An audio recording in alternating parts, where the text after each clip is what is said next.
가끔 기술의 역사를 보면요. 정말 거대한 전환점이 바로 눈앞에 있는데도 우리가 그걸 잘 못 알아챌 때가 있거든요. 오늘 우리가 할 얘기가 바로 그런 거예요.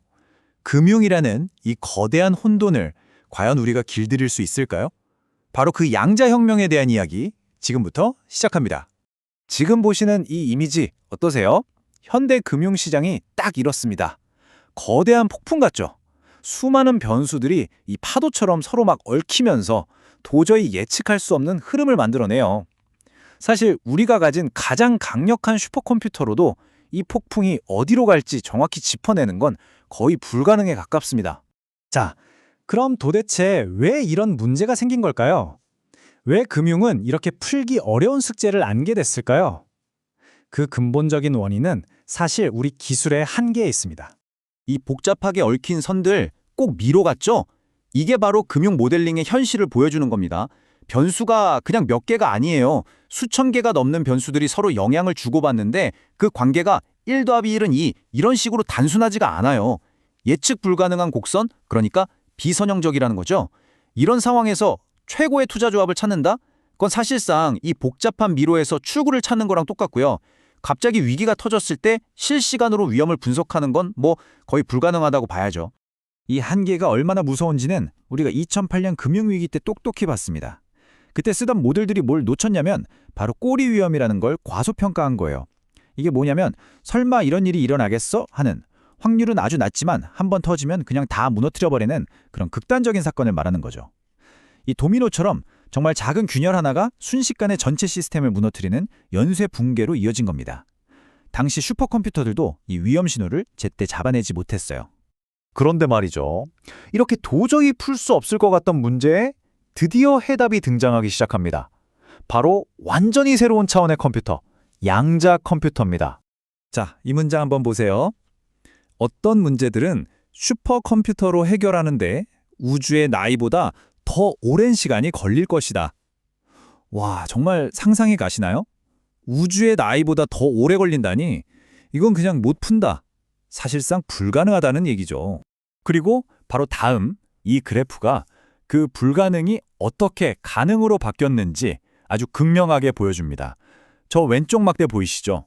슈퍼컴퓨터로 10의 25제곱년, 셀 수도 없는 시간이죠.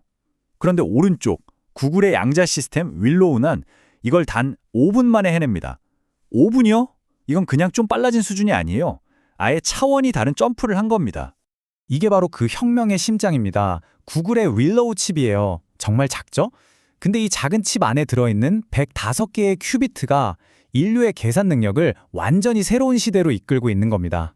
아니, 대체 어떻게 이런 말도 안 되는 성능이 가능한 걸까요? 궁금하시죠? 지금부터 그 양자 엔진의 비밀을 살짝 한번 들여다보겠습니다.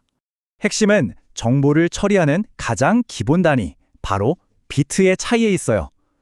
기존 컴퓨터의 비트는 아주 간단해요. 전등 스위치처럼요. 켜져 있거나 1, 꺼져 있거나 0, 딱 둘 중 하나죠. 하지만 양자 컴퓨터의 큐비트는 공중에서 뱅글뱅글 도는 동전을 생각해 보세요. 땅에 떨어지기 전까지는 앞면이기도 하고 뒷면이기도 하죠. 큐비트가 딱 그렇습니다. 1과 0의 상태를 동시에 가질 수 있는 거예요. 이런 신기한 상태를 물리학에서는 중첩이라고 부릅니다. 이게 왜 대단하냐면 큐비트 하나가 수많은 가능성을 말 그대로 동시에 탐색할 수 있다는 뜻이거든요. 비유하자면 수백만 개의 갈림길이 있는 미로에서 모든 길을 한꺼번에 가보면서 정답을 찾는 것과 같아요. 엄청나죠? 자, 여기서 끝이 아닙니다. 얽힘이라는 훨씬 더 기묘한 현상이 있어요. 두 개의 큐비트가 한번 이렇게 얽히잖아요? 그러면 얘네들이 아무리 멀리 떨어져 있어도 마치 쌍둥이처럼 하나의 상태가 정해지는 순간 다른 하나의 상태도 즉시 영향을 받습니다. 이 보이지 않는 끈이 바로 상상을 초월하는 계산 네트워크를 만들어내는 진짜 힘의 원천인 거죠. 결국 양자 컴퓨팅이란 건 이렇게 우리의 상식으로는 도저히 이해하기 힘든 저 미시세계의 이상하고 기묘한 규칙들을 계산에 끌어다 쓰는 기술이라고 할 수 있어요. 어떻게 보면 불확실성의 힘을 빌려서 세상에서 가장 확실한 답을 찾아내는 거죠.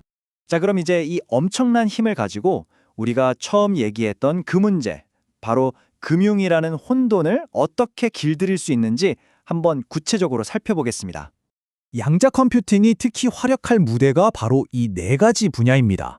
포트폴리오 최적화, 리스크 모델링, 사기 탐지, 그리고 파생 상품 가격 결정, 금융의 핵심이라고 할 수 있는 부분들이죠.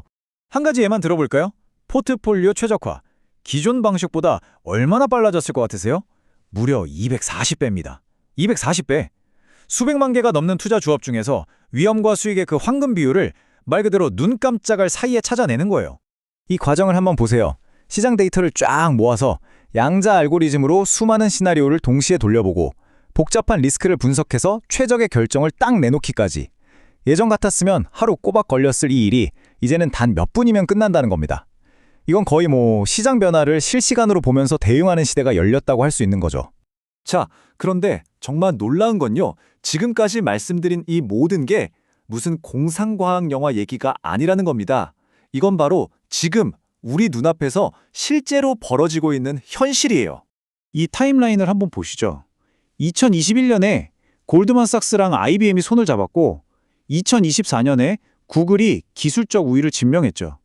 그리고 바로 내년엔 실제 금융 문제에 적용되기 시작합니다. 불과 몇 년 사이에 벌어진 일이에요. 혁명의 속도가 정말 무섭게 빨라지고 있습니다.